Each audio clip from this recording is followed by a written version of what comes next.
皆さんこんばんは、プレイツリーです。2023年4月、この制作は静かに始まりました。あれから3年、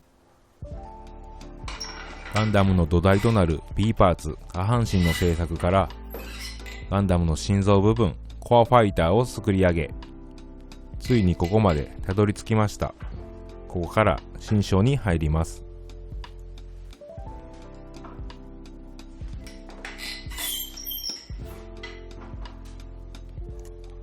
製作するのは上半身を支える土台となるパーツです。このガンプラでいう赤い部分の一番下段の部分、ここからスタートします。一見難点ないパーツの一つですが、この部分がこれから作る全ての基準になります。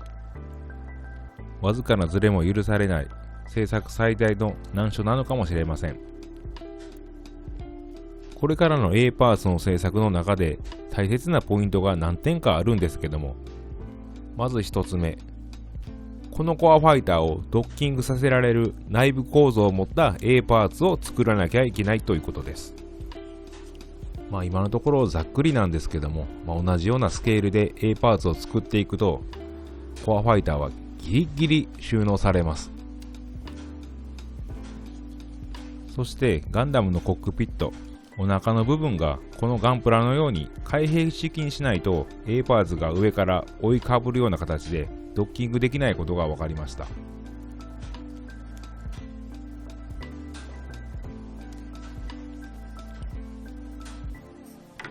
ガンダムの背中の部分を見てもコアファイターの尾翼部分が干渉してきてほとんど隙間はありません。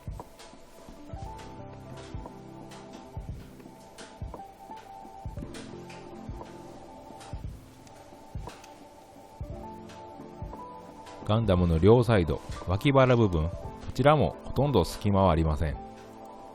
ガンダムも年々デザインが変わってきているのか、近年のガンダムはここにしっかりとくびれが見られるんですけども、僕のガンダムはそんな余白はありません。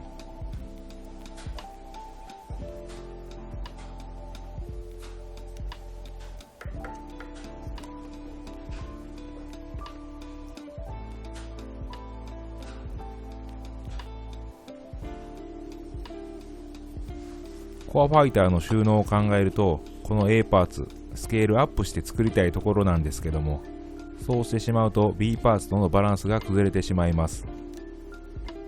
コアファイターをもう少しスケールダウンして作っておけばという考えもよぎるんですけども、しかし先に進むしかないので、制限のある中で戦っていきたいと思います。A パーツの土台となる赤い台形のパーツ、この部分が A パーツの中で一番くぼんでいる部分なので、こいつをクリアすればコアファイターとの幅の問題は解消されたということになると思います。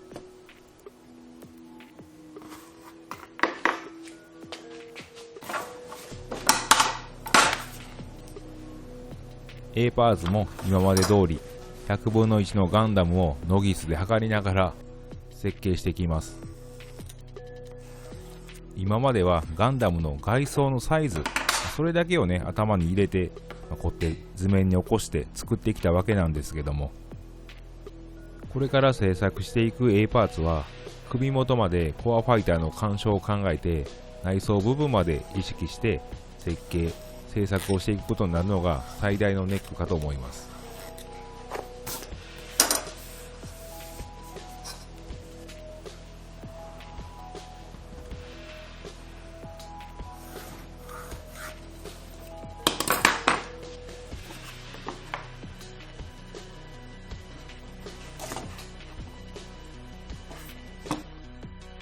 ガンダムは直線の連続だからなんとか作れるでしょうと甘い考えで始めた3年前の僕に喝を入れたいですね。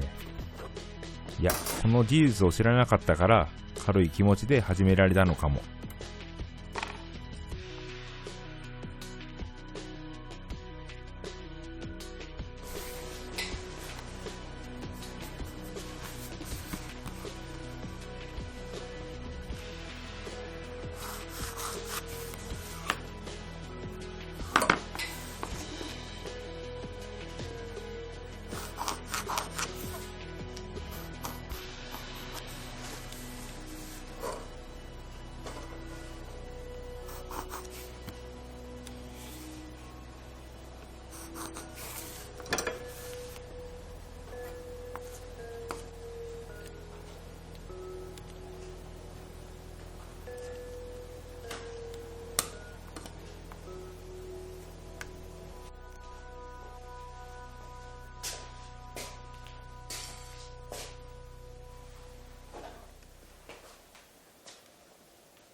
図面は起こしてみたんですが、 B パーツとのバランス、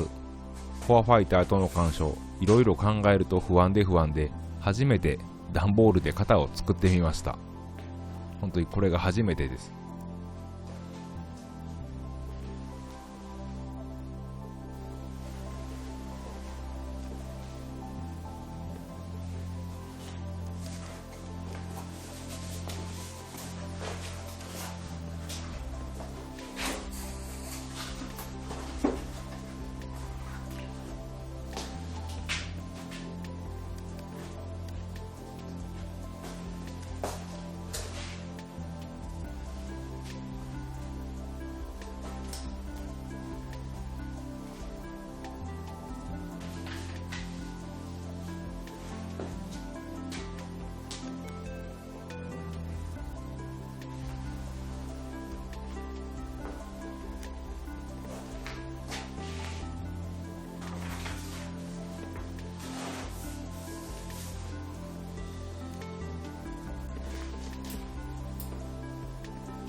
何回も見直して確認して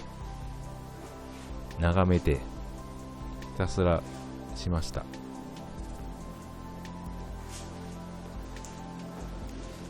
何回も作って失敗しても合板なんでね、全然いいんですけども、やっぱりねこう一歩目ってなかなかこう踏み出せないですよね。正直ねこう考えててもね進まないですし、やっぱりこう合板で立体にしていかないとね本当の答えで出ないもんで、頭の中で考えるのもほどほどにしてスタートさせました。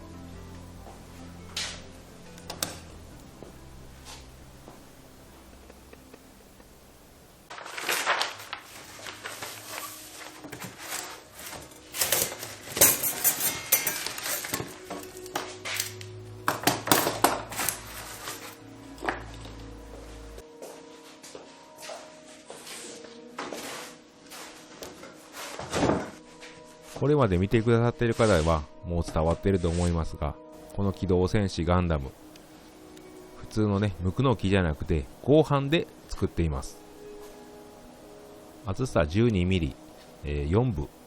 表面裏表がヒノキで中身はね杉だと思います。呼び方は様々で、構造用合板だったりコンパネだったりラーチだったりします。サイズは900頭の1820、3尺の6尺ですね。そして合板縛りっていうとこと、その合板で一等彫りしているかのようにこの合板のね木目を合わせて作るようなこともしています。合板のサイズもあるのでね、足先から頭まで木目を合わせるっていうのは無理なんで、パーツごとに合わせてます。今回はこの赤の部分上下2段みたいになっているんですけども、そこをね木目を合わせていきたいと思います。出来上がったら見てもらったら、こういうことかっていうのは分かっていただけると思います。とはいえ胴回りも1枚の合板では足りないので、後ろ背中の部分でつないで作っていきます。木目を横にすれば胴回りぐるっと一本の合板でいけるんですけども、もともと立っている木のように木目は下から上へ、ガンダムも足元から頭へ伸びるように木目を基本的に使っています。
一旦切断角度は無視して各パーツ切り分けられました。ここで C 面の確認と角度の確認をしていきます。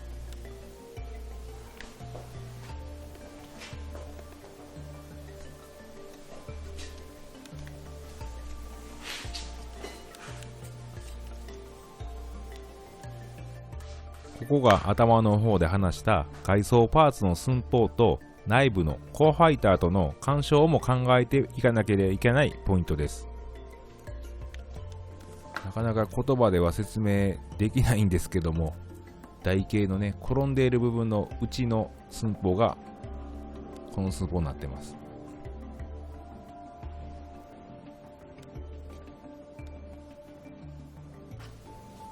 良さそうなんで、もう片方と角度も落としていきます。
次は片方が曲線なのでなかなか角度は出しにくいんですけども、なんとなくで出していきます。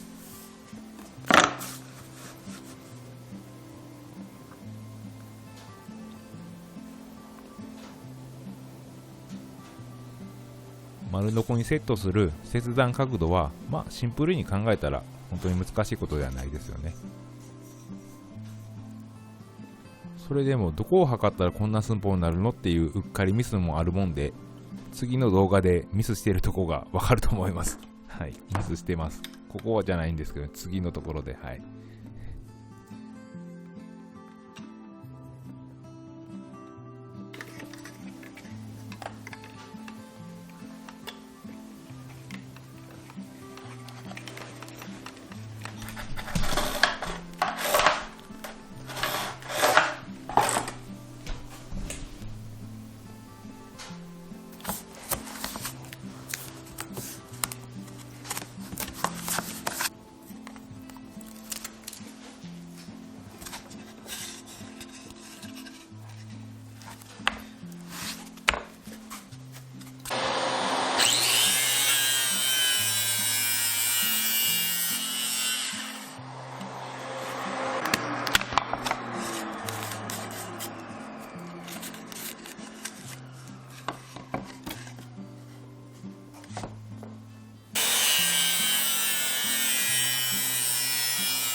ちょっと引いたカメラから見てもらうと分かりますでしょ。すごく地味で、はい、本当に時間かかる作業なんですよ。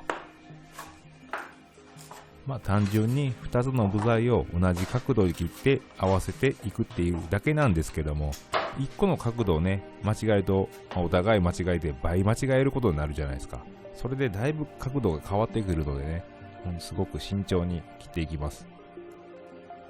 角度もそうですが、長さもですね、やっぱ左右対称になるものは本当に数ミリ違うだけでガラッと変わっちゃうのでね、慎重に何回も合わせて切りました。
背中のパーツ1枚の合板では寸法が足らなかったので、基本的には合わないんですけども、なんとなく木目が合いそうなところを探して寄って切断していきます。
一通り部材が切り終えました。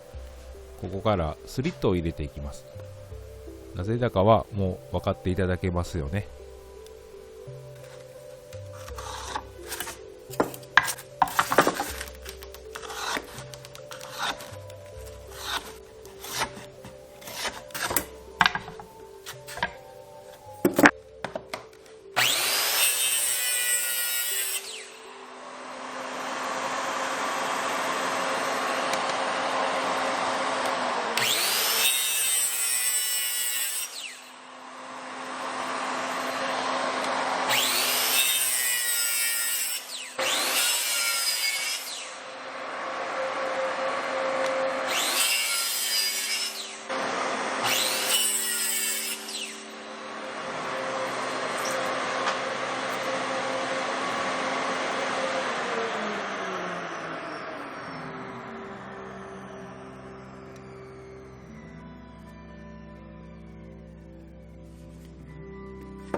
左右全く一緒の狙った曲線を出すっていうのは、ガイドがないと無理だと思うので、ガイドを作っていきます。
今回は大きく形が変わる工程でも何か一つ形になったっていう動画でもなかったんですけども、この土台がこれからの上半身すべての基準になります。そして次回、いよいよこのパーツが組み上がり、さらに試行錯誤を重ねて上半身の形が少し見えてくるかと思います。A パーツも完成まで長い道のりになるかと思いますが、少しずつ確実に進めていきます。これまで以上楽しんでいただけるよう、僕自身も楽しんで制作していきます。なので、どうぞご期待ください。君は見届けることができるか。どうもありがとうございました。